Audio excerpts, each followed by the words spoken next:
तो साथियों, आज नरेला में ईवीएम पर चर्चा है और ईवीएम की पवित्रता पर संदेह उठ चुके हैं और लगातार उठ रहे हैं।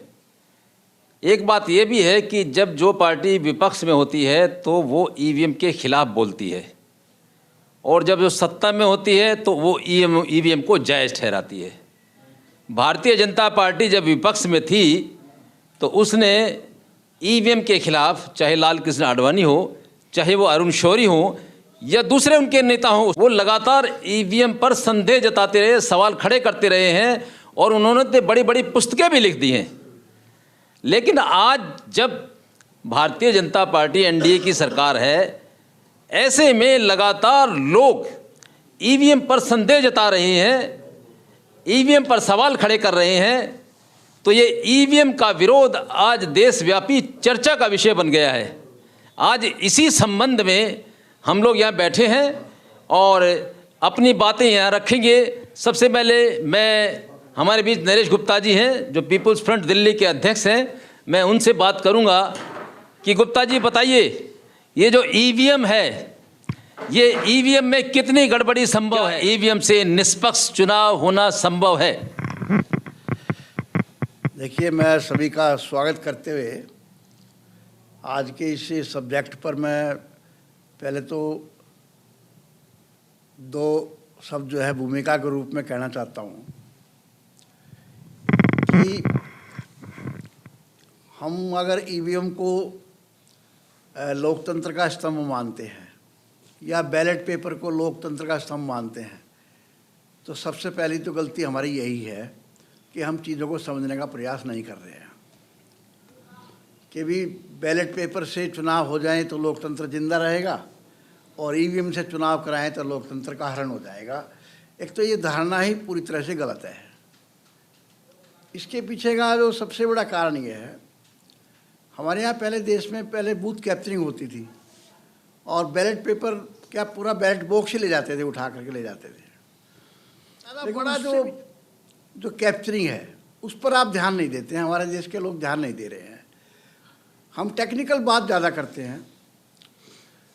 जैसे मान लीजिए कि आप ये तो जानते ही हैं कि हमारा देश जो है 100 करोड़ लोग, हमारे देश के अंदर 140 में से 100 करोड़ से ज़्यादा लोग ऐसे हैं जो गरीबी की हालत में रहते हैं और बहुत पिछड़े हुए हैं, शिक्षा में भी और जेब से भी, हर तरह से पिछड़े हुए हैं। आप देखेंगे कि आप अपने इर्द गिर्द जब भी जो इलेक्शन होते हैं तो लोग जो हैं, आप किसी पुनर्वास बस्ती में जाइए, किसी गांव में जाइए, शराब को लेकर के पैसा, नगद पैसा लेकर के वोट डालने का चलन बहुत ज़बरदस्त बन चुका है। उसको आप क्या कहेंगे? क्या वो कैप्चरिंग नहीं है? आपके वोट की कैप्चरिंग नहीं है? जब आपकी सारे वोट की कैप्चरिंग पैसे से, शराब से हो रही है, तो उसमें क्या करेगी ईवीएम, क्या करेगा बैलेट बॉक्स? सबसे बड़ा जो सवाल है वो ये है, आपका माइंड ही कैप्चर कर लिया है। यानी आपकी जो आपकी जो कॉन्शियस है, यानी आपका विचार ही नहीं है, चेतना है, जो आपकी जो चेतना ही कैप्चर कर ली गई है, तो क्या करेगा ईवीएम? पहली हैकिंग यही है। पहली हैकिंग तो सबसे बड़ी यही है, यानी आपके दिमाग को हैक कर लिया गया है। आपका दिमाग को हैक कर लिया है, तो आप क्या करेंगे? ईवीएम का क्या करेंगे? ये एक बात है। ईवीएम तो सब टेक्निकल बात है। दूसरी बात ये है, हम जब लोकतंत्र की बात करते हैं, संविधान की बात करते हैं, हमारे अभी राजेंद्र यादव जी ने बहुत ही विस्तार से बहुत बातें रखी हैं, मेरा बड़ा अच्छा लगा इनकी बातें को। आप ये बताइए कि संविधान के रहते रहते इस देश में तानाशाही आ गई, संविधान के रहते रहते इस देश में इमरजेंसी लग जाती है। हम किसे बचा रहे हैं? ना संविधान हमें बचा रहा है, ना लोकतंत्र हमें बचा रहा है। इस देश के 100 करोड़ से ज़्यादा लोगों को, जो ज़्यादा गरीब है, उनको ना इस देश का संविधान बचा पा रहा है, ना लोकतंत्र बचा पा रहा है, ना चुनाव बचा पा रहा है, तो ईवीएम क्या बचाएगी? सवाल तो दूसरा है, जो सबसे प्रमुख सवाल है कि देश को चला कौन रहा है? जब हम ये बताइए, अभी हमारे पड़ोस के अंदर बांग्लादेश में चुनाव हुआ, 40% वोट पड़ा और 40% वोट के अंदर ही वो सरकार बन गई। तो क्या क्या करेगा आपका बैलेट बॉक्स? आप बताइए, आपके पास जवाब क्या है? हमारे देश के अंदर जो है लोकसभा के अंदर 68%, 67% मुश्किल से, कई बार तो 60-62% वोट पड़ता है। यानी कि 40% वोट तो पड़ता ही नहीं है। 40% का तो कोई वो है ही नहीं। उसके अंदर बहुमत का शासन पद्धति है, जो वेस्टमिनिस्टर पद्धति बोलते हैं, जो हमने संसदीय व्यवस्था जो ली है, इंग्लैंड से जो ली है। इंग्लैंड का हमारे देश पर शासन था, ब्रिटिश का। तो उस वेस्टमिनिस्टर सिस्टम में यानी जिसको बहुमत मिल जाए, चाहे कैसे भी मिल जाए, तो पहले तो उसने चेतना हड़प ली। उसके बाद मान लीजिए कि 100 वोट पड़े, और 100 वोट के अंदर से जो है 8 पार्टी खड़ी हैं। एक पार्टी को मिल गया 16 वोट और बाकी सबको मिला 16 से नीचे वोट। तो बाकी का क्या होया? 84 वोट का क्या होया? तो 84 वोट तो 0 हो गए। तो ये तो पहला आपका सिस्टम ही आप देखिए ना, आपके 84 लोगों का तो इसमें बहुमत ही नहीं है कहीं। वो तो अपोजिशन में है, वो तो अपोजिशन में खड़ा है। तो 16 लोग जो है राज कर रहे हैं।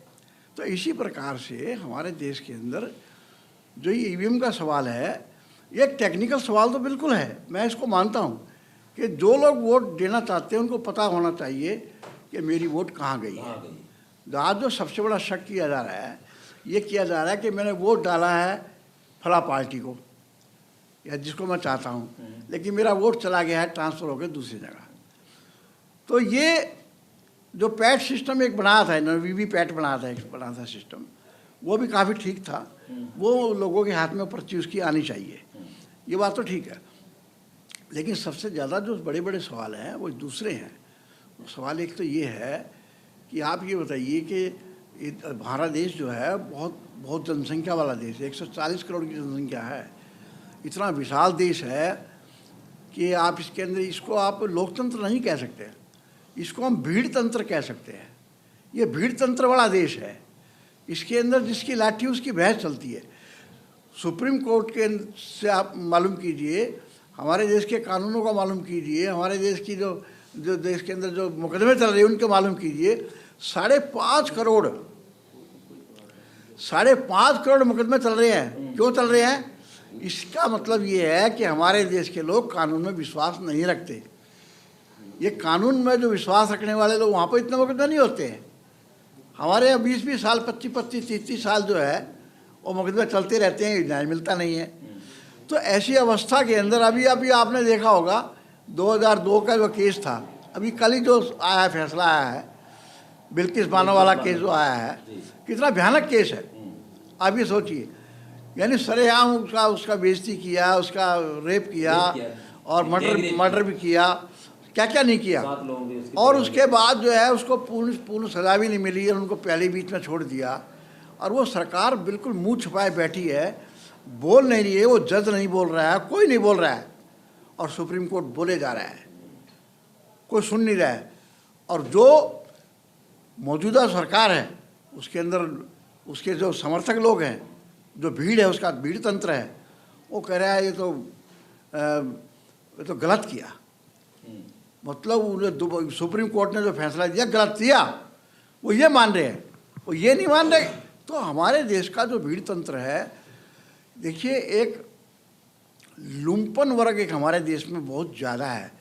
पॉलिटिकल लुम्पन वर्ग जिसके पास है, जिसके पास भीड़ तंत्र है, जिसके पास ताकत है, वो सब कुछ करा लेगा, सब कुछ करा लेगा। आप ये देख, कश्मीर के मामले 370 का मामला था, आपने क्या किया? 370 के मामले में बहुत स्पष्ट रूप से था उसके अंदर कि वहाँ की सरकार ही फैसला करेगी कि यहाँ पर क्या लागू हो और क्या नहीं हो। कश्मीर के लोगों का हक था, अर्थात कश्मीर विधानसभा का जो था उसके बहुमत से फैसला होना चाहिए था। इन्होंने कश्मीर की विधानसभा को भंग कर दिया, अपने आप ही भंग कर दिया, और भंग करके वहाँ राष्ट्रपति शासन लागू कर दिया। पहले 356 लगा दिया और उसके बाद जो है पहले उससे भंग कर दिया, फिर 356 लगा दिया। दो काम कर इकट्ठे कर दिए, यूनियन टेरिटरी बढ़ा दी एक राज्य को। और ये कितना, मतलब आप ये सोचिए, कहाँ लोकतंत्र है, कहाँ कानून है, कहाँ संविधान है। अर्थात ये है मेरा कहने का जो मतलब है कि जिसका बहुमत है संसद में, नंबर ऑफ मेंबर्स जिसके पास ज़्यादा है, चाहे आपने कैसे भी जुटाए हैं, वो चाहे खरीद के जुटाए हैं, चाहे चुनाव से जुटाए हैं, चाहे कहीं से भी जुटाए हैं, अगर नंबर्स ऑफ मेंबर आपके पास ज़्यादा हैं तो आप चाहे जो कर सकते हैं। अगर फुल मेजॉरिटी है तो आप इमरजेंसी नंबर जी लगा दीजिए देश में। हमारे देश के जो बहुमत है, जो जनता का बहुमत है, वो सिर्फ रोजी रोटी के पीछे ही घूम रही है। आप ये सोचिए, आज हमारे प्रधानमंत्री जो हैं वो 83 करोड़ लोगों को भोजन देने की बात कह रहे हैं। इसका सीधा सा मतलब ये है, 83 करोड़ लोग भोजन जो खा रहे हैं, मुफ्त खा रहे हैं, इसका मतलब उनकी क्रय शक्ति कमज़ोर है। वो या तो लाडली योजना पे बैठे हैं, या उज्ज्वल योजना पे बैठे हैं, या बूढ़ा पेंशन में बैठे हैं, या विधवा पेंशन में बैठे हैं, वो EWS की स्कीमों को ढूंढ रहे हैं। मतलब इससे वो बड़े मुश्किल से गुजारा कर रहे हैं। यानी ये सिचुएशन इस देश की हो, और ऐसे देश के अंदर आप ये लोकतंत्र की बात सोच रहे हैं कि लोकतंत्र जिंदा रहेगा।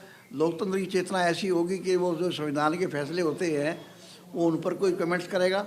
नहीं करेगा।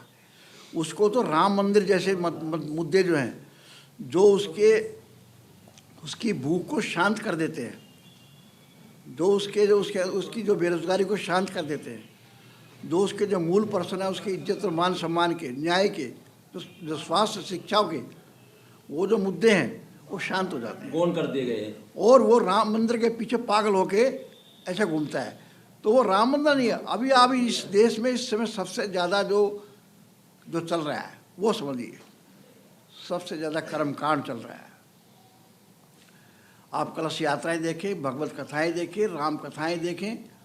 आज पूरे देश की जो महिलाएं हैं, जो भी थोड़ी सी भी पढ़ी लिखी है या पढ़ी लिखी नहीं भी है, कीर्तन में, भजन में, उसमें आप कहीं भी देख लीजिए, जितने भी तीर्थ स्थल हैं, 365 के 365 दिन, ऐसा एक दिन भी नहीं है जिस दिन का इन्होंने जो है इसको भक्ति में नहीं बना दिया है। ये तो पूरा जो दूसरे मुद्दे हैं उन मुद्दों को गौण कर दिया जाए। जिस मुद्दों पे सरकार वोट मांगना चाहिए उन मुद्दों को गौण कर दिया जाए। तो अभी एक बात वो लास्ट में कहना चाहूँगा कि बहुत से लोग बात करते हैं कि देश का क्या होगा। मैं बहुत ही छोटे शब्दों में समझा रहा हूँ, बहुत छोटे शब्दों में। आप इस देश को मान लीजिए एक बस, एक व्हीकल मान लीजिए, एक बड़ा व्हीकल है, चाहे वो रेल का डिब्बा मान लीजिए, चाहे वो बस मान लीजिए। और ये हमारा जो देश है ये एक बस है, और इसके अंदर जो बैठे हैं 140 करोड़ लोग बैठे हैं।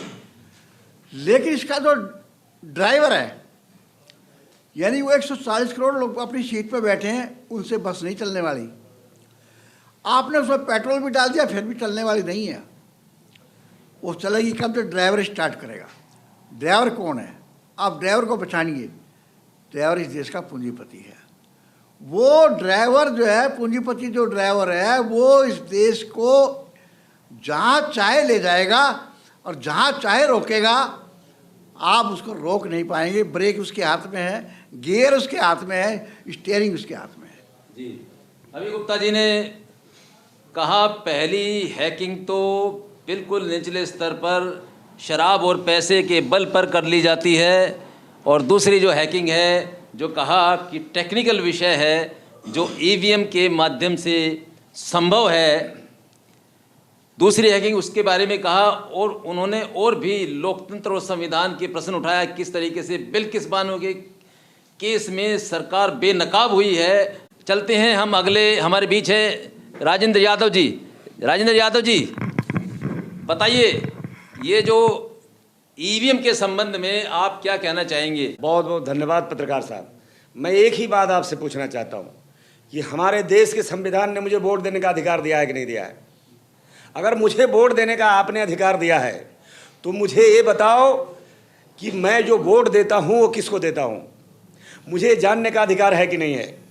आप नहीं, आप आम लोग जानते हैं, पत्रकार भी जानते हैं और देश जानता है कि मोबाइल का जो डिवाइस है, जो कंप्यूटर का डिवाइस है, वही सेम डिवाइस आपका ईवीएम में डिवाइस है।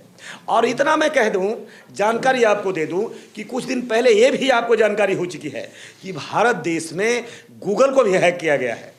गूगल का हैक करने का पागर प्रमाण आपको मिल चुका है, मोबाइल का आपको हैक करने का प्रमाण मिल चुका है, फेसबुक को हैक करने का प्रमाण पत्र आपको मिल चुका है, व्हाट्सएप हैक करने का आपको प्रमाण पत्र मिल चुका है। फिर ईवीएम में कहाँ से बच गया, उनके अंदर गुणवत्ता कहाँ बची? ईवीएम पर आज प्रश्न उठ रहा है, और ईवीएम पर इसलिए प्रश्न उठा रहा है कि ईवीएम आपने नहीं बनाया, ये भारत देश के नरेंद्र मोदी जी के पिताजी ने नहीं बनाया, ये आरएसएस के लोगों ने नहीं बनाया, ये ईवीएम को अमेरिका ने बनाया। और अमेरिका ने बनाया। आज अमेरिका के साथ साथ मैं कहता हूं जो भी आज जो डेवलप कंट्रियां हैं, प्रगतिशील नहीं, विकासशील नहीं, मैं कह रहा हूं जो डेवलप कंट्री है, आप मुझे बताइए डेवलप एक कंट्री है जो चुनाव कराता है। और अब कुछ दिन पहले कनाडा का एक मामला आपको बता देना चाहूंगा कि कनाडा के मामले में, कनाडा में मात्र एक सुप्रीम कोर्ट में पिटीशन गया, 3 आदमी का पिटीशन था। 3 आदमी के पिटीशन आने के बाद पत्रकार साहब, तीसरे दिन बहस के बाद में सुप्रीम कोर्ट ने निर्णय लिया और सुप्रीम कोर्ट ने खारिज कर दिया कि यहां कनाडा के अंदर बैलेट पेपर से चुनाव होगा, ईवीएम से चुनाव नहीं होगा। हम कह रहे हैं, आज हम 2019 से लगातार कह रहे हैं, 2019 से देश की जनता कह रही है, और लोगों ने एक नहीं 1000 मतदान केंद्रों से लोगों ने कहा है कि आज वीवीपैट, जैसा कि हमारे बड़े भाई ने कहा, हमारे नेताजी ने बताने का काम किया, ये सच्चाई है। मैं इनकी बातों को समर्थन कर रहा हूं, लेकिन साथ साथ ये भी मैं कह रहा हूं कि आपके अंदर जरूर खोट है, पाप क्यों है? आप इतना भागना क्यों चाहते हैं बैलेट पेपर से? आप ईमानदारी के तगमा लेके घूम रहे हैं। आप कहते हैं कि लोगों ने मुझे जनादेश दिया है, तो अगर जनादेश है तो आपको बैलेट से भी जनादेश मिल सकता है। अगर देश का विपक्ष नहीं चाहता है, देश का पत्रकार नहीं चाहता है, देश का साहित्यकार नहीं चाहता है, देश का मजदूर नहीं चाहता है, विद्यार्थी नहीं चाहता है, आवाम वोटर नहीं चाहता है कि हम मतदान करें ईवीएम पे, तो फिर आप क्यों जबरदस्ती मुझे मतदान कराना चाहते हैं? ये क्या जो मशीन है, क्या बाहर से कंट्रोल की जा सकती है? क्योंकि इसका कोई संबंध किसी वायर से नहीं। पत्रकार साहब, मेरे पास प्रमाण है, मैं फोन पे दिखा सकता हूं आपको। आप कुछ प्रमाण है? मैं आपको दिखा रहा हूं कि जंतर मंतर पर 6 तारीख को सुप्रीम कोर्ट के भी बहुत सारे लोग और पूर्व न्यायाधीश भी आए थे, और साथ साथ बेंगलोर से एक इंजीनियर का टीम आया था, और 4 लोगों का वो टीम था, और दो ईवीएम भी वहां पर आया था। और ईवीएम आने के बाद में वो सारे लोगों को रखा और कहा कि ये ईवीएम को मैं भी वोट दे रहा हूं, और उसने ईवीएम को सेट कर दिया। वही ईवीएम है जो ईवीएम हमारे मतदान केंद्रों पर जाता है, और वो ईवीएम से रिजल्ट आ गया। मैं दिखाना चाहूंगा, कुछ क्षण के बाद मैं दिखाऊंगा, मैं मोबाइल खोलूंगा, ओपन करूंगा और आपको दिखाऊंगा। जब वोट दिया वहां केला में और वोट पड़ा संतरे में। और जहां तक रहा वीवीपैट की बात, तो वीवीपैट का अधिकार मिला था कि हमारे अंदर पर्चियां मिल जाता, लेकिन पर्चियां हमें नहीं दी गई। सरकार ने एक नई और संशोधन किया है कि उसने वीवीपैट की पर्ची देने के बजाय अब एक फिगर दिखाएगा, और वो फिगर पहले 7 सेकंड का था, जो 7 सेकंड से 2 सेकंड कर दिया गया। ये भी एक बड़ी साजिश है। और उसमें भी आप एक पता कर लीजिए, एक और बात है, 2 सेकंड में जो पहले था वो ट्रांसपेरेंट था, लेकिन आज के डेट में जो अभी सरकार ईवीएम जो लाई है, जो चुनाव हो रहा है, जो डार्क कर दिया गया है। डार्क करने के बाद आप देख नहीं सकते हैं कि मैंने वोट किसको दिया। ये क्या कर रहे हैं? डाका हो रहा है, ये सीधे सीधे डाका है। आप क्यों नहीं पूछते? आप भारतीय जनता पार्टी के साथ हैं, उनके मंत्री हैं या उनके लोग जो हैं, आप लोग उनसे भी बात करते हैं, उनसे कहिए कि आप क्यों घबरा रहे हो, आप ईवीएम से भाग क्यों रहे हो? आप ईवीएम से भाग रहे हो, इसका मतलब तुम जनादेश का चोरी कर रहे हो, वोटों का चोरी हो रहा है। और ये मैं कहूंगा कि उसी युग में हम चले गए। देश के लोग जैसे पहले डरा धमका कर बंदूक के नोक पर बंदूक वोट लूटते थे, आज वोटों का हरण आप ईवीएम से कर रहे हैं, टेक्नोलॉजी से आप कर रहे हैं। हम इसका निंदा करते हैं, और ये लड़ाई शुरू हो गई है। देश की जनता, मैं अभी उसमें से भी नहीं हूं कि मैं वोट का बहिष्कार करूंगा। हम लड़ेंगे, बूथों तक भी लड़ेंगे, बूथ पर खड़ा होकर के लड़ेंगे, तमाम लोग खड़ा होकर के लड़ेंगे, लेकिन ईवीएम से मतदान नहीं करेंगे। मेरा राइट है, मैं नहीं देना चाहता ईवीएम से वोट। आप जबरदस्ती दिलाइएगा हमको, आपका राज है, आप शासन में चले गए हैं, तो अपने आप को क्या समझते हैं आप? आपने बैनर लगा लिया, पूरे देश में प्रचार कर लिया, देश के सरकारी खजानों से दुनिया में ऐशो आराम कर लिया। अब मेरे अधिकार भी लूट लोगे?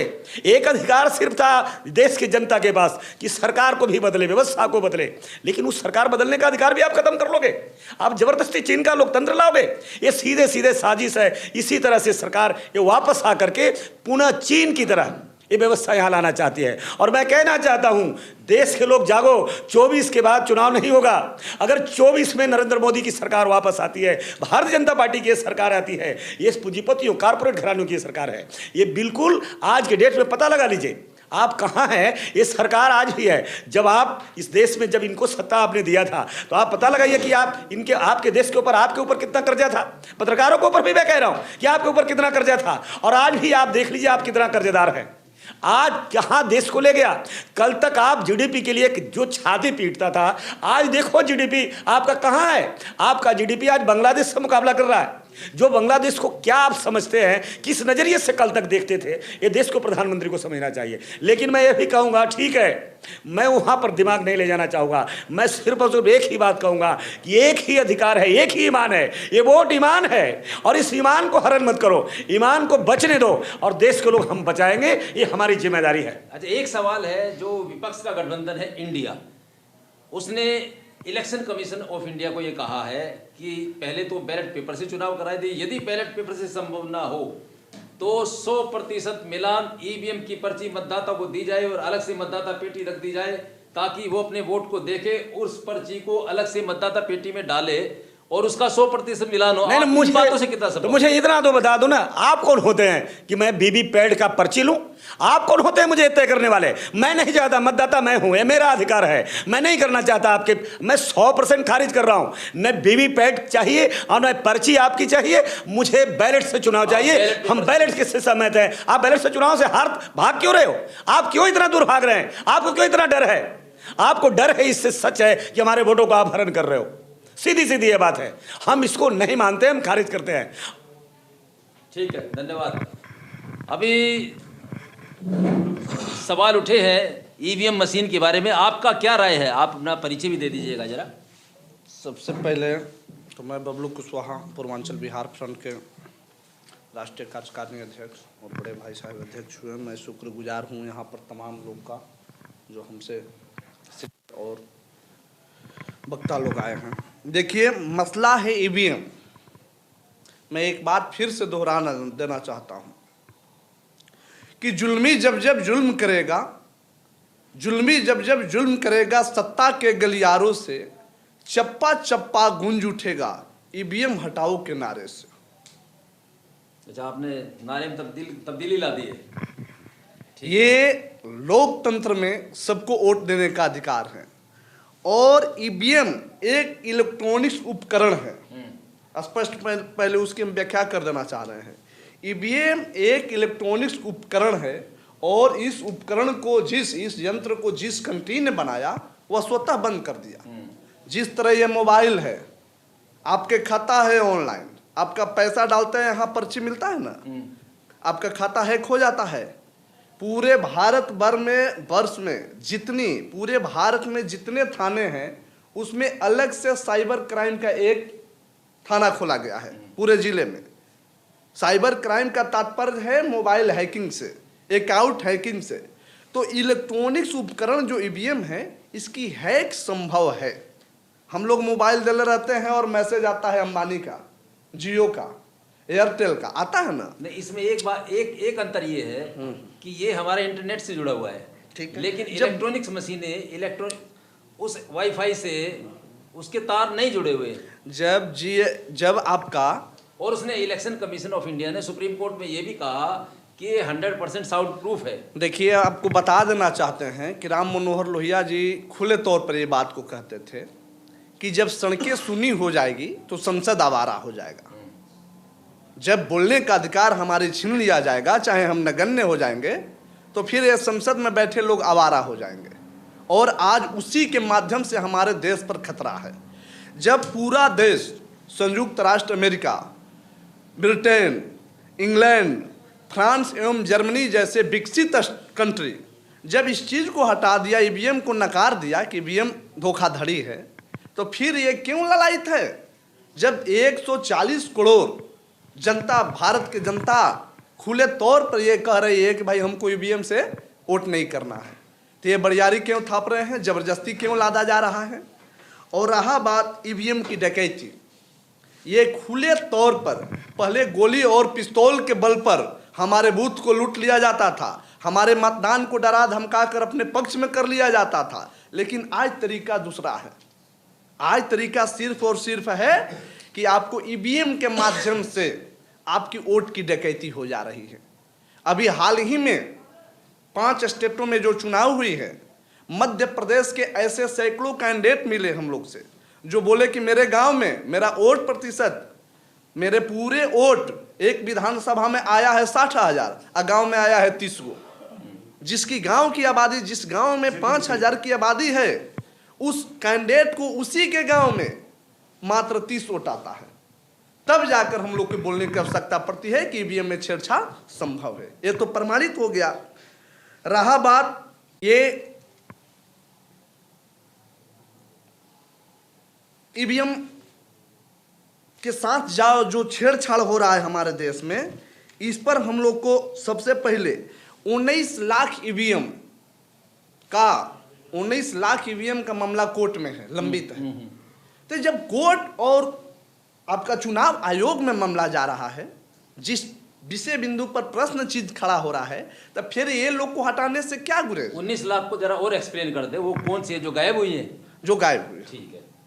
और इसमें एकदम संभव है ईवीएम की डकैती पर। अच्छा, एक बात और बता दीजिए, क्या ये ईवीएम का सवाल जोर शोर से इसलिए उठा है कि जब से राजस्थान, मध्य प्रदेश और छत्तीसगढ़ में सरकारें हारी हैं, उसके बाद ये क्या ज़्यादा जोर से उठा है, या क्या भारतीय जनता पार्टी ये कह रही है कि हमारी लोकप्रियता से घबराकर ये लोग ईवीएम का सवाल उठा रहे हैं? किस बात की लोकप्रियता?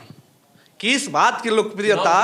पहले जो राजा बनता था देश का, वो राज धर्म में एक धर्म दंड दिया जाता था उसके ऊपर कि आप धर्मनिरपेक्ष राष्ट्र रहेगा और किसी धर्म के आप कटुता में भावना से आप उसको आहत नहीं पहुंचा सकते हैं। आज मेरा कंट्री भारत धर्मनिरपेक्ष राष्ट्र है, मेरा देश, और आप किसी एक धर्म को बढ़ावा नहीं छलावा दे रहे हैं। आप हिंदुओं के हितैषी नहीं हैं। मैं एक बात कह देना चाहूँगा, क्योंकि पत्रकार साहब ने सवाल किया कि हम उनके जीत से घबराए हैं और घबरा कर हमें बात कह रहे हैं। मतलब जो लोग कह रहे हैं, मैं कह रहा हूँ इस लोकप्रियता से, देखिए मैं कह रहा हूँ कि चुनाव के 8 दिन पहले जो इंटेलिजेंस रिपोर्ट किया, 4 राज्यों में चुनाव हारने का रिपोर्ट किया 8 दिन पहले कि आप पूरे राज्यों से हार रहे हो, और जो एग्जिट पोल में जो काम कर रहे थे गोदी मीडिया के लोग, उन्होंने बोला कि बिल्कुल बयार बह रहा है, तूफान है भारतीय जनता पार्टी के खिलाफ में। ये 4 राज्यों में, मध्य प्रदेश में बुरी तरह से हार रहे थे, इनका विपक्ष नहीं बन रहा था। राजस्थान में गहलोत के कार्यों से लोग इतना खुश था कि राजस्थान में रिपीट सरकार हो रही थी, एक नया रिकॉर्ड बनने जा रहा था। लेकिन उन्होंने कहा कि 2024 खत्म हो जाएगा, अगर हम ये छोटे राज्यों को हम खो देंगे, आज ये राज्यों को खो देंगे तो 2024 में हमारी बैतरनी डूब जाएगी, 2024 में हम पराजित हो जाएंगे। इसलिए आनन फानन में इन लोगों ने तैयारी किया है 8 दिन के अंदर। ये 8 दिन के अंदर एक कॉन्स्पिरेसी करके, साजिश करके ये पूरे ईवीएम को सेट किया, और सेट करने के बाद में पूरे ईवीएम को हैक करके वोटों को हरण करने का काम किया है। मैं एक बात आपको बता दूं, अगर इनकी लोकप्रियता है, हम आपको एक जानकारी दें पत्रकार साहब, आप मऊ का चुनाव देखा कि नहीं देखा? उपचुनाव का आपने मऊ में जो प्रधानमंत्री जी बनारस के सटे का सीट है, जो उपचुनाव हुआ, और 1.25 लाख लगभग 74,000 वोटों से भारतीय जनता पार्टी बनारस में हारी। अब बताइए उनकी लोकप्रियता कहाँ है? उनकी लोकप्रियता कहाँ है? आप मुझे बताइए। निकाय का चुनाव बंगाल के अंदर हुआ, जहां 10% वोट ने प्राप्त किया, वहां पर 10% वोट निकाय के चुनाव में। कर्नाटक में चुनाव हुआ, उसको भी आपने देखा। अगर आप ये इसका कंपेरिजन करिएगा कि कहीं हारना और जीतने पर, तो स्पष्ट कह दूं, भारतीय जनता पार्टी नहीं पकड़ाती है। वो सोचती है कि अगर कुछ राज्यों में अगर हम हैकिंग नहीं करें ताकि लोग समझे कि नहीं ईवीएम हैकिंग नहीं हो रहा है, लेकिन ये 4 राज्यों में, तेलंगाना में तो जीत गई, कांग्रेस जीत गई। देखिए तेलंगाना में कांग्रेस जीती है, तो तेलंगाना का इसके लिए 100% ये कर नहीं सकते। ये इतने बेवकूफ़ लोग नहीं है कि 100%, क्योंकि जानता है कि जनता कल ही रिवोल्ट कर जाएगी। ये तो बिल्कुल न जीने दे रहा है न मरने दे रहा है, ये पता कहाँ चलने दे रहा है। आप मुझे बताइए, आज जो शिक्षा है, शिक्षा खत्म हो गया या शिक्षा है? आज हम आपसे भी पूछना चाहते हैं कि शिक्षा बचा गया? कल तक शिक्षा का अधिकार नहीं था इस देश में, दलित और पिछड़ों को, गरीब लोगों को शिक्षा का अधिकार नहीं था। जब अधिकार इन्हें मिला तो इतना महंगा शिक्षा कर दिया। क्या आप अपने बेटा को MBBS में एडमिशन कराकर देख लीजिए, आप वीडियो को एमएस करा कर दिखा दीजिए, एमडी करा करके दिखा दीजिए तो मैं जानूंगा। और 90% देश के लार्जेस्ट आबादी अपने बेटा को मेडिकल में पढ़ा करके देख ले, मेडिकल का फी जमा कर लीजिए। आप देखिए स्कूलों का फी कहां चला गया, कॉलेज का फी कहां चला गया। आज ग्रेजुएशन नहीं करा पाएगा कमजोर मिडिल क्लास के लोग, तो शिक्षा से वंचित कर लिया। लेकिन कहां कोई कह रहा है कि शिक्षा खत्म कर दिया है? ये शिक्षा खत्म कर दिया, जैसे रोजगार खत्म कर दिया, आरक्षण खत्म कर दिया। किसी को नहीं पता चला, लग रहा है कि आरक्षण है, लेकिन आरक्षण नहीं है। मैं कह रहा हूं कि आरक्षण नहीं है, क्योंकि नौकरी ही इन्होंने खत्म कर दिया। अब ये नौकरी तो टाटा के पास चला गया, ये बिरला के पास चला गया, डालमिया के पास चला गया, रिलायंस के पास चला गया, या अडानी के पास चला गया। अब ये भारत नरेंद्र मोदी का भी देश नहीं बचा, ये देश तो अडानी का देश, अंबानी का देश बन गया। क्या है आपको इस देश में? तो अभी मैं कह रहा हूं कि जो आप टिप्पणी कर रहे हैं पत्रकार साहब, तो उनसे भी आप पूछिएगा कि शिक्षा बचने दिए हो क्या? आप तो इस देश में कह रहा है, अब पत्रकार बोल रहा है कि राम के मंदिर में चले जाने से बीमारियां दूर हो जाएगी, अस्पताल से दवा लेने की भी जरूरत नहीं है। तो मैं तो कहता हूं आओ हम पहले तुम्हारे पर ही प्रयोग करते हैं। एक वायरस कोरोना का तुम अपने अंदर ले लो, और मैं चाहता हूं कि आप जरा राम मंदिर में जाकर अपनी इलाज करा लो। मैं नहीं कह रहा, मैं टिप्पणी नहीं कर रहा हूं मंदिर पर, मैं धर्म पर नहीं ले जाना चाहता हूं, मैं बिल्कुल धर्म पर बातें नहीं करना चाहूंगा। लेकिन मैं कह रहा हूं ये सरकार निरंकुश सरकार है, ये गैर लोकतांत्रिक सरकार है।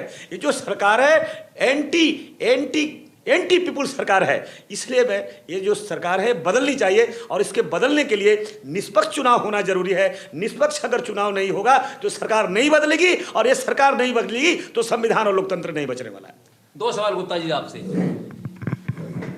क्या कांग्रेस राजस्थान, मध्य प्रदेश और छत्तीसगढ़ में अपनी कमजोरियों को छिपाने के लिए ईवीएम का बहाना बना रही है? एक सवाल, क्या उसके बूथ स्तर पर, निचले लेवल पर जिस तरीके से राजस्थान में जो जीती हुई बाजी हार गई, यानी 9 सीटों पर वो मात्र 1000 वोटों से, और 11 सीटों पर मात्र 5000 यानी 60,000 वोटों से वोट मिल जाती, और उसने अपने सहयोगी दल जो वहाँ थे उसको इग्नोर किया, जो भारतीय आदिवासी पार्टी है जो 3 सीटें मांग रही थी, जो सीपीएम है जो 2 सीट मांग रही थी, उनको सीट न देकर क्या वो अपनी कमजोरियों को कहीं छिपा रही है कि बूथ लेवल पर उसका जो मैनेजमेंट है वो कमजोर है? क्या ईवीएम के बहाने वो तो नहीं छुपाया जा रहा राज्यों में? पहला सवाल। आपने बिल्कुल सही टेक्निकल सवाल उठाया है ये, और कांग्रेस की स्थिति आगे भी ऐसी रहनी है कि कांग्रेस जो है आगे बढ़ जाएगी, ऐसा संभव नहीं है। कांग्रेस के अंदर व्यक्तिवाद बहुत ज़बरदस्त है, और वहाँ राजस्थान में मिस्टर गहलोत जो मुख्यमंत्री थे वो इतने मनमाने व्यवहार से चले, उनके दिमाग में एक बात थी कि मैं ही राजस्थान में कांग्रेस को जिता के ला सकता हूँ, और उनकी ये मैं जो है ना हार गई। उन्होंने सचिन को भाव नहीं दिया, और हालत यह हुई कि सचिन के जो समर्थक वहाँ पर जो वहाँ गुर्जर जो समाज था, वो पूरी तरह से गुर्जर समाज कांग्रेस का बहिष्कार कर गया। इसके अलावा वहाँ की जो छोटी छोटी पार्टियाँ थी, जैसे आपने बताया लेफ्ट पार्टियाँ थी, वहाँ चार सीटों पर जो है लेफ्ट पार्टियों का बहुत बड़ा वोट रहा है। लेकिन इन्होंने उनको सीट ना दे करके वहाँ भी अपने उम्मीदवार खड़े कर दिए। अगर वहाँ उम्मीदवार ना खड़े करते तो चारों सीटों पर जो है वहाँ पर जो है सीपीआई सीपीएम वाले जीतते, 100% जीतते। इसी प्रकार से वहाँ दूसरी जो पार्टी आदिवासी पार्टी जो बिल्कुल जीतते हुए 3 सीट मांग रहे थे। हाँ, इसलिए जो ये सीटों का बंटवारा ठीक से नहीं किया वो भी हुआ। यही स्थिति छत्तीसगढ़ में थी। छत्तीसगढ़ के अंदर जो था, जो मुख्यमंत्री थे बघेल साहब, और बघेल कह रहे थे कि मैं ही मैं हूँ, और ये मैं ने जो है ख़त्म कर दिया। बिल्कुल मध्य प्रदेश में यही स्थिति हुई। अच्छा, एक सवाल और है, ये तो बताया आपने। एक सेकंड जी। कांग्रेस के अंदर जो हाईकमान है, कांग्रेस के अंदर मतलब वहाँ का कोई संचालक नहीं है कि जिसके अंतर्गत जो है सारे बैठ कर के बात करें। जैसे भारतीय जनता पार्टी के अंदर एक कमांड है, ऊपर से एक बार आदेश आ गया तो नीचे तक फॉलो करना पड़ेगा, और जिसको नहीं करना वो पार्टी से बाहर हो जाएगा। ऐसी ताकत जो है कांग्रेस के हाईकमान में नहीं है। इंदिरा गांधी के बाद ये कांग्रेस से ताकत खत्म हो गई है। आज उसके पास कोई नीति संचालक नहीं है, कोई उनको गाइड करने वाला नहीं है प्रॉपर, कि आज की मौजूदा राजनीति में अभी जो इंडिया बनाया है वो इंडिया को साथ नहीं ले पाएगी। इंडिया जो है उसी का फ़ायदा भले उठा ले, लेकिन कांग्रेस इंडिया का फ़ायदा उठा लेगी ऐसा संभव नहीं है। तो कांग्रेस का तो जब तक कोई संचालक बढ़िया नहीं होगा और नेता नहीं आएगा तब तक नहीं होगा। यानी ईवीएम की बजाय वो अपने मैनेजमेंट की वजह से ज्यादा हारे हैं। बिल्कुल। लोगों की राय लेते हमारे बीच रमन झा जी। रमन झा जी, आज का जो मुद्दा है वो ईवीएम मशीन के बारे में है। वो ईवीएम मशीन के बारे में है कि ईवीएम पर संदेह उठ चुके हैं। यहाँ तक जो विपक्षी गठबंधन है वो भी इलेक्शन कमीशन में जा चुका है। उसने कहा कि बैलेट से कराओ, बैलेट से यदि संभव नहीं तो उसने दूसरा ऑप्शन भी रखा है, वीवीपैट की 100% काउंटिंग कराओ। तो ये एक आम लोगों के मन में भी एक सवाल तो उठ रहा है जरूर, लेकिन अभी तक इसके कोई पुख्ता प्रमाण नहीं। इस विषय में क्या कहना चाह रहे हैं आप? इसके विषय में यही कहना चाहते हैं, ईवीएम जो है हमारे नज़र से तो गलत है जी। हम लोगों का भी जो वोट अगर डालते हैं तो प्रमाण नहीं लगता किसके डाले, कोई प्रूफ नहीं है डाल के आगे, कोई प्रूफ तो नहीं हो रहा, कोई पर्ची तो नहीं मिल रहा, कुछ नहीं मिल रहा, सीधा जाओ डाल के चले आओ। लेकिन हम लोग का कहना है बैलेट पेपर से हो तो हम लोगों का कुछ बदलाव होगा, सरकार चेंज होगा, उससे कुछ होगा। नहीं तो वैसे मेरे को ईवीएम तो वैसे ही लग रहा है डुप्लीकेट है। हम लोगों का कहना यही है। यानी आपका कहना साफ है कि बैलेट पेपर से मतदान हाँ, मतदान बेस्ट बैलेट पेपर, जिससे जो मतदाता को है पूर्ण संतुष्टि मिले। हाँ, जहाँ डाले वहाँ चला गया है, वहाँ चला गया। अब जी एकदम करेक्ट। बस आप जरा अपना परिचय दे दीजिए और बताइए कि क्या ईवीएम से चुनाव हो या वीवीपैट उसके साथ 100% काउंटिंग हो या बैलेट से हो, इस बारे में क्या कहना चाहते हैं आप? जी, सबसे पहले तो मेरा नाम आरपी यादव है जी। हम नरेला दिल्ली से हैं, पीछे हम बिहार के रहने वाले हैं। और ईवीएम के बारे में जी सब जगह कई बार से जगह से रिपोर्ट आ रही कि हम जगह जगह घूमते हैं, जाते हैं, वहाँ देखते हैं, कहते हैं कि यहाँ इनकी जनसंख्या है, इसकी इतनी वोट होनी चाहिए। आपके पत्रकार साहब भी सर्वे करते हैं, उसमें निकलते हैं कि इनकी यहाँ जीत हो रही है। लेकिन जब वो वोट होती है, जब गिनती होती है, वहाँ तो देखा जाता है कि नहीं इनकी जीत हो रही है। ये सब खेल ईवीएम का है जी, इसलिए बैलेट से ही वोट हम लोग जाते हैं। बहुत बहुत धन्यवाद। अभी हमारे साथ हैं हमारे युवा साथी हैं अमन खान। अमन खान जी, सवाल उठ रहा है ईवीएम के ऊपर लगातार, और लगातार लोग खासतौर पे इस चुनाव के बाद तो और ज़्यादा उठे हैं, क्योंकि चुनाव में जो एग्जिट पोल थे वो लगातार बता रहे हैं कि मध्य प्रदेश में कांग्रेस जीत रही है, छत्तीसगढ़ में आसानी से जीत जाएगी, और राजस्थान में तो मुकाबला बड़ा कांटे का है, हो सकता है कि कांग्रेस सरकार बना ले। हालांकि उसकी अपनी निचली कमजोरियां भी हैं, लेकिन इस विषय में क्या कहना चाहते हैं ईवीएम के बारे में? ईवीएम का कितना रोल है? जी, ईवीएम का जो है ना वोट हैकिंग में बहुत बड़ा रोल है। अभी मैं एक छोटी सी बात बता देना चाहूँ। एक गांव है जिसमें हमारे कुछ दोस्त लोग हैं, जो कि हमारे दोस्त लोग अगर 10-15 लोग हैं, एक और 2 बंदे उसमें से आ गए, अगर हम 10-15 बंदे में 10 आदमी ने हम एक बंदे को चुना है और 2-3 बंदे किसी और को मतलब चुना है, तो जब हमारा गिनती हुआ वोट का, तो जो 2-3 बंदे थे, 2-3 बंदे वाले वो तो जीत गए, और जो हम 15-20 लोग इकट्ठे थे आपस में बात कर रहे थे कि हम लोगों ने यहाँ इसको दिया है और बंदा वो कैसे जीत गया।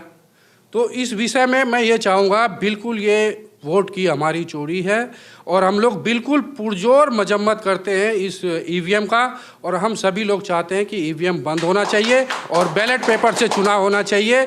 अगर हम लोग बैलेट पेपर से, आम जनता, हम लोग एक वोटर है, हम आम जनता है, अगर हम चाहते हैं कि फिर से बैलेट पेपर पे चुनाव हो, तो सरकार क्यों नहीं चाहती है कि दोबारा बैलेट पेपर पे चुनाव हो? अगर सरकार में सच्चाई है, अगर वो सब चाहते हैं कि वो सभी लोग उनको चाहते हैं, तो हमें अगर बैलेट पेपर से भी होगी तो उन्हीं को चुना जाएगा। ये आपकी बात है कि आप बैलेट पेपर चाहिए। चुनाव से संबंधित ही सवाल उन्होंने उठाया।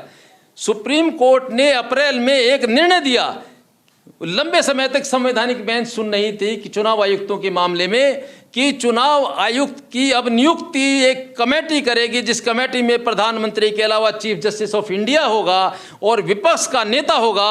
और इस सरकार ने इस सेशन में उसको भी बदल दिया। एक स्वतंत्र तरीके से जो चुनाव आयुक्त और चुनाव आयुक्तों की नियुक्ति होनी चाहिए थी, अब वो फिर से सरकार करेगी। इस संबंध में क्या कहना चाहेंगे? तो मैं पहले भी कह चुका हूँ कि फिलहाल जो सरकार चल रही है, वर्तमान जो मोदी सरकार के नाम से चल रही है, उस सरकार ने जो भारत की जो लोकतांत्रिक जो शक्तियाँ हमारी हैं, जो प्रतिष्ठान है लोकतंत्र के, जो हमारे स्थापित जो तंत्र बना हुआ है, उनको ध्वस्त कर दिया है। चाहे वो चुनाव आयोग है, चाहे वो प्रवर्तन निदेशालय है, सीबीआई है, पुलिस है, आपका पैरामिलिट्रीज है, तमाम के जितने भी हैं, आपका जुडिशरी है, सब पे लगभग कब्जा हो चुका है। कब्जा कर लिया। तमाम संस्थानों पे, एजुकेशन पे, तमाम पे, सब पे कब्जा हो चुका है। और नरीमन जो कहा है वो ठीक ही कहा है। वो वर्तमान व्यवस्था को देखते हुए जो अवस्था बना दी गई है, उन्होंने कहा कि अब इस फैशन में यदि आप चुनाव आयुक्त को चुनोगे तो आप स्वतंत्र चुनाव कल्पना बनकर रह जाएंगी। बिल्कुल ये उन्होंने कहा है। बिल्कुल सही कहा है उन्होंने, क्योंकि अब हमारे देश के अंदर जो आप देखिए कि वो अब हमारा जो लोकतंत्र था वो मीडिया पर ही बहुत ज़्यादा डिपेंड था। यानी मीडिया को अब बिल्कुल भी जो सत्ता है वो नहीं चाहती है कि वो उसके खिलाफ कोई एक शब्द बोले या कोई आलोचना करे, जबकि सत्ता का मूल कर्तव्य ये है कि वो अपने आलोचना को सबसे पहले सुने, और ये आलोचना को सुनकर के ही कुछ चेंज हो सकता है। और मीडिया ने आलोचना करना बंद कर दिया। आज मीडिया जो है वो गोदी मीडिया, उसका जो नाम दिया है, गोदी मीडिया का मतलब क्या? पूंजीपतियों की गोद, पूंजीपतियों की गोद में बैठी मीडिया, और उसको संचालन कौन कर रहे हैं? तमाम जो है हमारे भारतीय जनता पार्टी के मीडिया तो उनकी गिरफ्त खरीद चुके हैं, सब खरीद चुके बड़े सेठ हैं। तो जितना चैनल वैनल जितने भी सारे हैं, चाहे वो प्रिंट मीडिया है, इलेक्ट्रॉनिक मीडिया है, या दूसरा जितना मीडिया है, एक इसको छोड़ करके, सोशल मीडिया को छोड़ करके बाकी सब पे उनका कब्जा हो चुका है। तमाम एजुकेशन की संस्थाओं पर कब्जा हो चुका है। अभी एक मंदिर की बात आपने कही थी ना, इस समय देश में 12.5 लाख स्कूल हैं। 12.5 लाख मंदिर पता है आपको कितने हैं? कितने हैं बता दीजिए। 30 लाख से ज़्यादा। 12.5 लाख स्कूल है। हाँ जी। 30 लाख से ज़्यादा मंदिर है। यस। अच्छा, आप देखिए एजुकेशन कहाँ पहुँचेगी। अभी आप पूछ रहे थे, हमारे मौर्या साहब पूछ रहे थे कि आपको क्यों परेशानी है जब सारा देश राममय हो रहा है। बिल्कुल ठीक हो रहा है। जब 30 लाख जो है मंदिर हैं, एक मंदिर के बाहर कितने भिखारी बैठते हैं, और 30 लाख से गुणा कर लीजिए। आप उनसे मतलब लोकतंत्र की उम्मीद करेंगे जो भीड़ तंत्र का हिस्सा बन चुके हैं। भीड़ तंत्र का हिस्सा जब बन जाएगा लोकतंत्र, तो फिर आप उम्मीद मत कीजिए कि कौन सा कानून लागू हो रहा है, कौन सा कानून लागू नहीं हो रहा है। अगर चार आपने प्रश्न किया है तो चार ऐसा भी मैं ज्वलंत आपको एक संवेदनशील बातें आपके सामने रख रहा हूं। ये बताइए देश को कि ये देश में आपातकाल है कि नहीं है, ये इमरजेंसी है कि नहीं है। आज इस देश से क्या बचा है? इस देश में क्या है? आज हम लाखों रुपए कर्जदार हैं। एक एक व्यक्ति लाखों का कर्जदार हो गया है। बताओ, 1,40,000 का कर्जदार हम हैं। एक एक आदमी आप कर लीजिए, 1,40,000 इंटू 1 करोड़, 140 करोड़। अब बताइए कहाँ लेके जाए? ये देश कहाँ चला गया? उसके बाद भी हमारे आपको राम भक्ति बता रहे हैं। आप किसको बता रहे हैं राम भक्ति? तो सबसे बड़ी बात, मैं एक ही बात आपको कहना चाहूँगा, इस सरकार को बदलना, और इस सरकार को हम तभी बदल पाएंगे जब हमें वोट देने का जो अधिकार है, जिसका हम सही प्रयोग हो, हमारी गिनती हो, हमारे वोटों की गिनती हो, हम जाने कि हम किसको वोट दिया है। वोट देने का अधिकार आज वंचित कर दिया गया है। मैं इसका निंदा करता हूँ सरकार की कार्य पॉलिसी को। और सवाल ये भी है, न्याय अभी 22 तारीख के बाद राम मंदिर के उद्घाटन के बाद आज लोग अलग धारा में बह जाएंगे, भूल जाएंगे ईवीएम को। ईवीएम को भुलाने की षड्यंत्र है कि बहुत जल्दी 2 महीने 3 महीने के बाद 2 महीने के बाद आचार संहिता लगने वाला है। 2 महीने के बाद फिर कौन लड़ेगा इसको?